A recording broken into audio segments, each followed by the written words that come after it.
Hello అండి, welcome back to my channel making easier way. ఈరోజు video వచ్చి నరసింహ జయంతి గురించి అండి.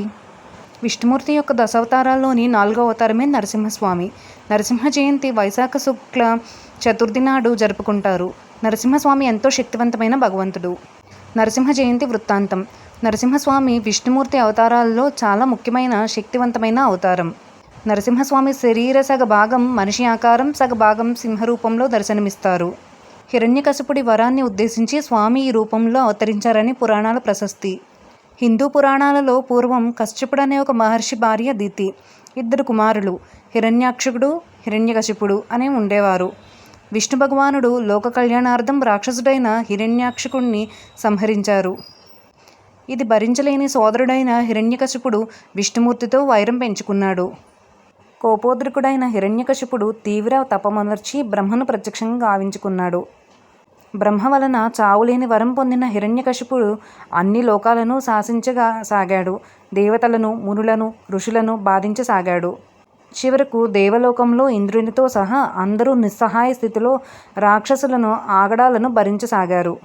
ఆ సమయంలో హిరణ్యకశిపుని భార్య కైదు మగపిల్లవాడు ప్రహ్లాదుడికి జన్మనిచ్చింది.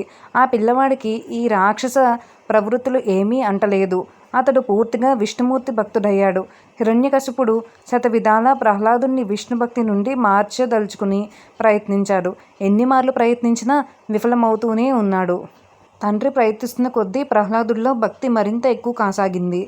ప్రహ్లాదుని మృత్యువు వరకు తీసుకువెళ్ళినా అతనిలో ఏ మార్పు లేదు.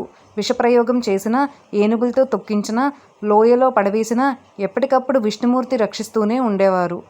ప్రహ్లాదుని నారాయణ మంత్రం విన్న మాత్రంలో క్రుద్ధుడై తన కుమారుణ్ణి పరిపరి విధాలా మృత్యు సమీపానికి దండించే నిమిత్తం శిక్షలు వేయసాగాడు. ఇక విసిగిపోయిన హిరణ్యకశిపుడు, నీ విష్ణువు ఎక్కడ ఉన్నాడో చెప్పమంటాడు. అందుగలడని ఇందు లేడని సందేహము వలదు. ఎందెందుకు వెతికినా అందందే కలడు నా శ్రీహరి అని సెలవిస్తాడు ప్రహ్లాదుడు. దానితో మరింత ఆగ్రహానికి, ఆవేశాలకు లోనై ఉన్న హిరణ్యకశిపుడు, అయితే ఈ స్తంభంలో ఉంటాడా నీ శ్రీహరి? ఒక పెట్టున ఆ స్తంభాన్ని తన గదతో పడగొట్టాడు.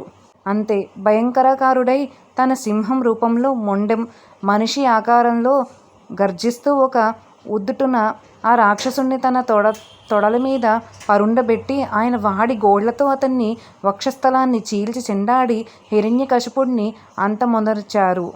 ప్రహ్లాదుణ్ణి ఆశీర్వదించి, ఎవరైతే ఈ రోజున నా నామ సంకీర్తనలతో ఉపవసించి ఉంటారో వారి సమస్యలు, బాధలు తొలగిపోతాయి అని సెలవిస్తారు. కావున ఈ శుభదినాన్ని మనమందరం నరసింహ జయంతిగా జరుపుకుంటాము. ఈ రోజున స్వామివారికి శాంతి కొరకు పానకం నివేదించడం ఆనవాయితీగా వస్తుంది. మనం భగవంతుడికి పండ్లు, పూలు, దక్షిణ తాంబూలాలతో భక్తితో సమర్పించుకోవాలి. మనం ఎంత సమర్పించాము, ఏమి సమర్పించాము అనే లౌకికమైన భావనల కంటే ముఖ్యమైనది మన హృదయాంజలి. మనసా వాచా కర్మణ స్వామికి ఏకాగ్ర చిత్తంతో తన ఆత్మ నివేదనలను మించిన పూజ లేదు. ఉగ్రం వీరం మహావిష్ణుం జ్వలతం సర్వతోముఖం నృసింహ భీషణం భద్రం మృత్యుం నమామ్యహం. ద్రుం ద్రుం ద్రుం నృసింహాయ నమః. ఈ మంత్రాలు పఠించడం వలన మనిషి తన బాధల నుండి విముక్తి గావింపబడి విష్ణు సాయుధ్యాన్ని పొందుతారు. సమస్త లోకా సుఖినో భవంతు. Thank you for watching.